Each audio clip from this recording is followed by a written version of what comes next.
Tehát elérkeztünk a 21-es, 22-es leckéhez. Leckén egy kelta fonatot is bemutatunk. Ezek az önmagába visszaforduló, szerencsét hozó szimbólumok nagyon népszerűek. Ezt már ismerjük, többféleképpen lehet.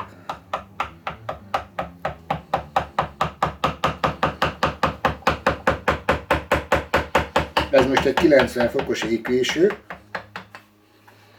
és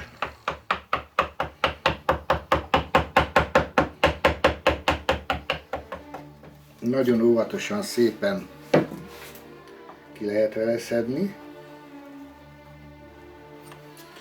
Így néz ki, de kétkezes késsel,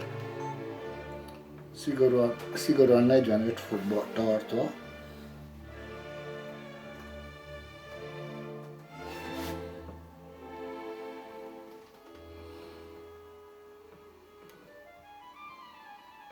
fegyelmezetten, lassú mozdulatokkal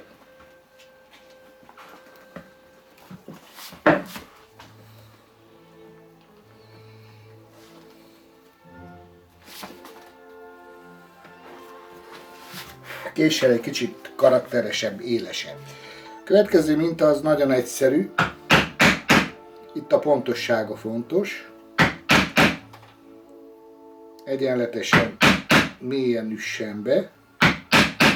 A két vonal között üssen be. Most így áll kézre.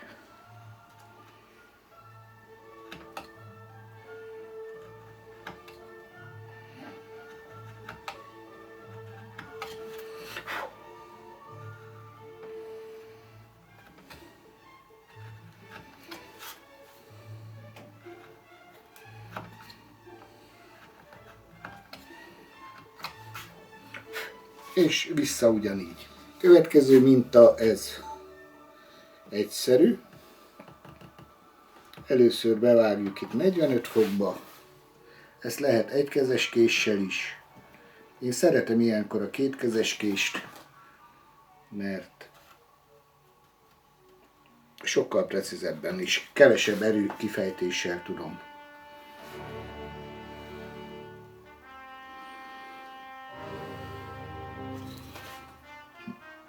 irányítani, faragni, forgácsolni a fát.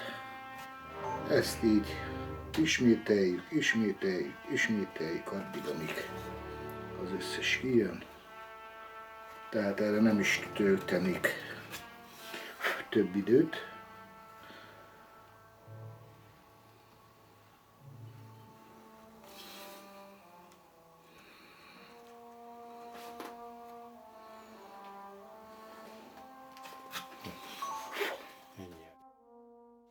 Ez is egy önmagába visszaforduló fonat, ez is kelta fonat.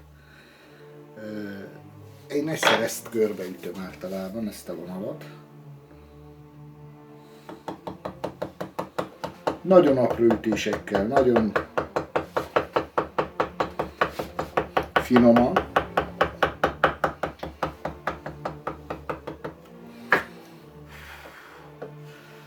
Ha a két vonal között maradok, az jó.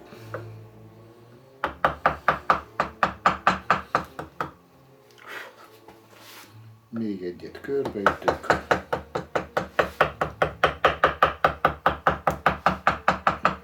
Ezeknél a leckéknél erre többet kell használni a vésőt, de hát az is a cél, hogy ismerkedjünk meg a véső használatával. Ezt itt most nem ütjük. A fa szál irányára merőlegesen indulok el, és egy picit a vésőt forgatom, hogy nyírja át a szálakat.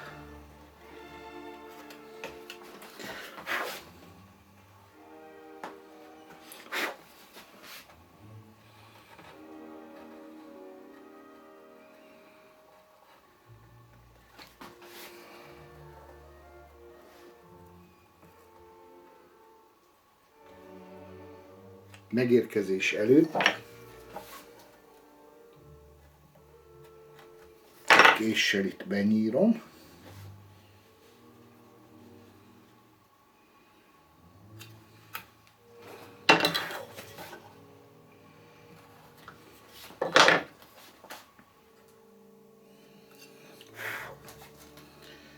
És akkor még itt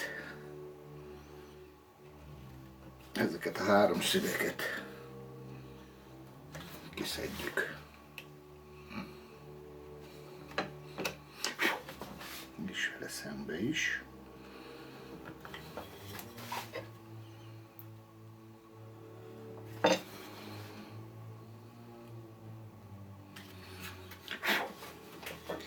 És ha igazán profi akarok lenni, akkor még ezt is kiveszem.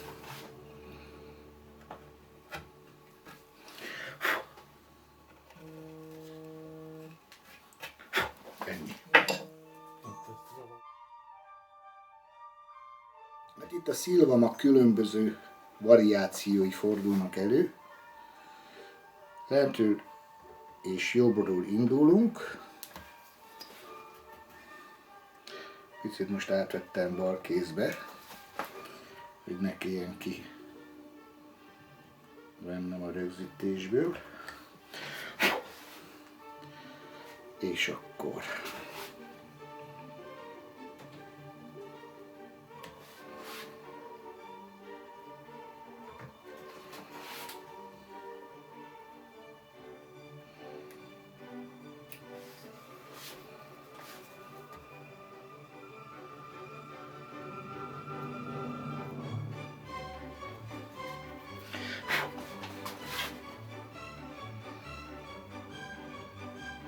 ezek annyira apró minták, hogy alig látszik.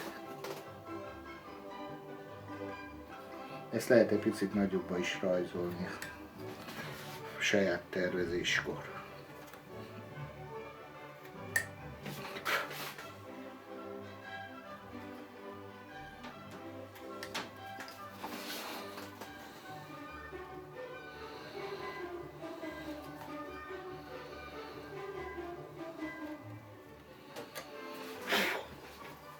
És akkor még maradt ez a háromszög.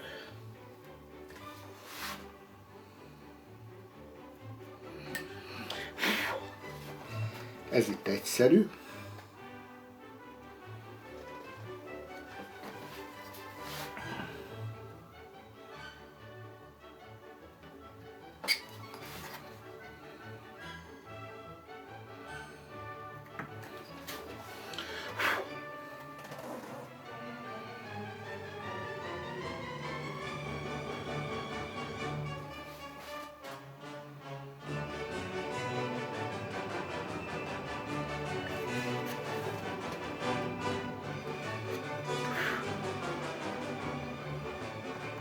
Közepéig mélyül a kés, és a közepe, a minta közepe után meg kiemelem a fából.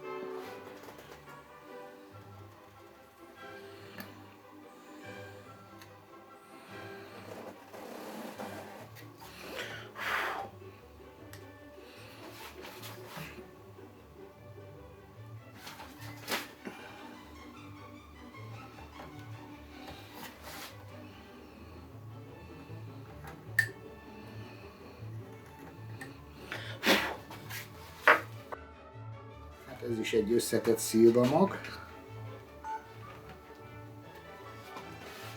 Hát most.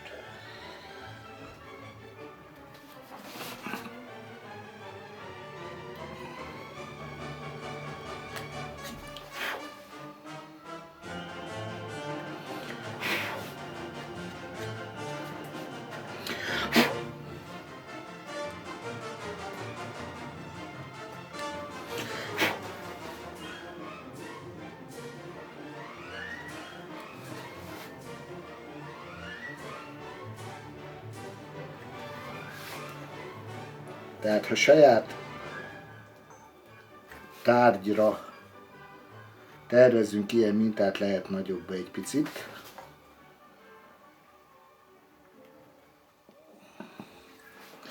ha majd ezek a leckék elfogynak, akkor én is újra rajzolom ezt egy picit nagyobba. De akinek megy ez a pici, annak nem lesz akadálya nagyobbat sem kifaragni.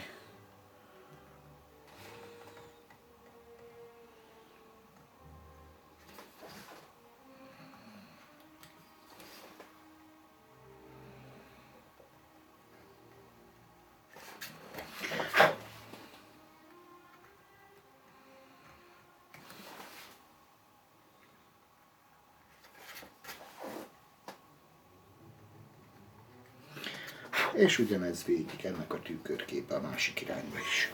Ez a kelta fonat akkor faragható könnyen, ha több rádiuszú, meg szélességű, többfajta rizső áll rendelkezésünkre. Például ennek a rádiusza pont talál ide. És akkor itt ugye csak egy beütés kell.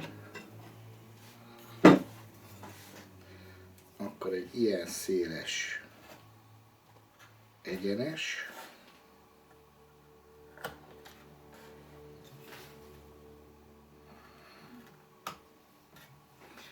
ezt én egy alig ívessel jobban szeretem.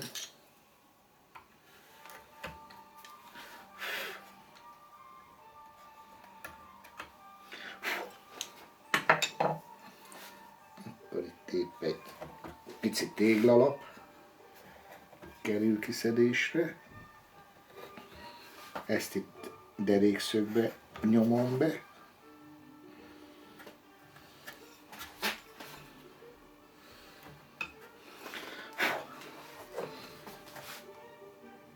Ezt itt ferdevágással veszem ki.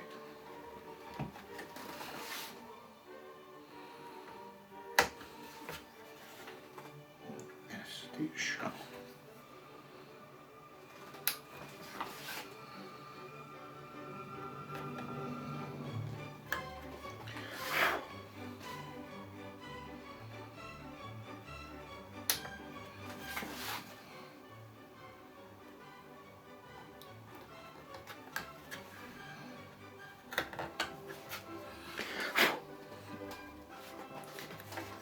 Is.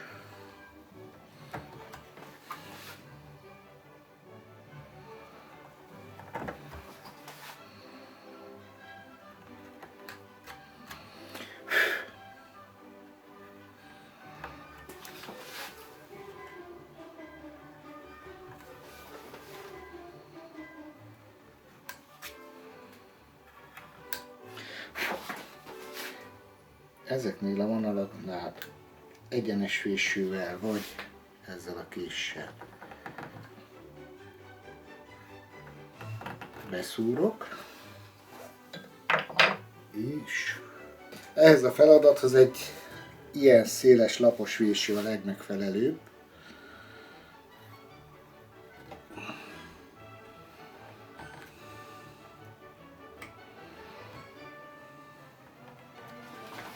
És akkor ezzel így egyszerűen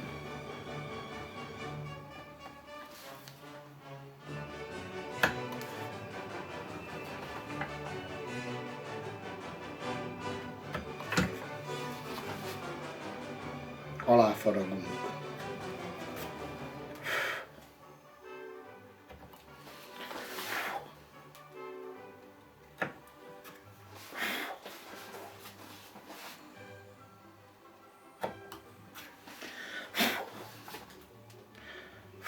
Igen.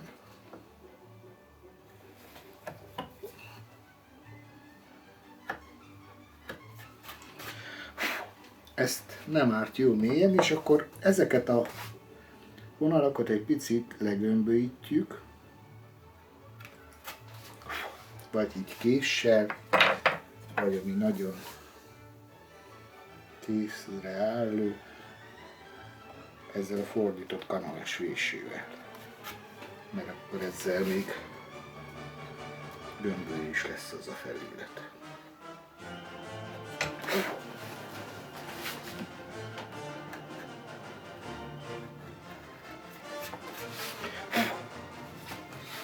ne férek hozzá. Ott a késsel is szépen.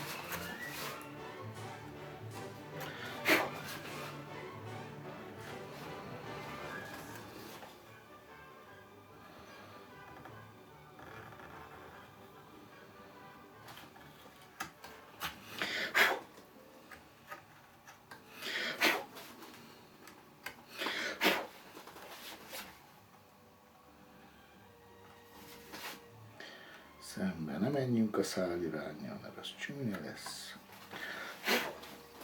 És még ha egy picit mélyebben faragjuk, akkor még szebb lesz. És így tovább, és így tovább. Ezt csak bicskával nem lehet kifaragni, mert nem lesz jó a végeredmény. Tehát ehhez a mintához és a hasonló mintákhoz minimum 6-8 véső szükséges ahhoz, hogy hatékonyan, gyorsan tudjam szépen kifaragni.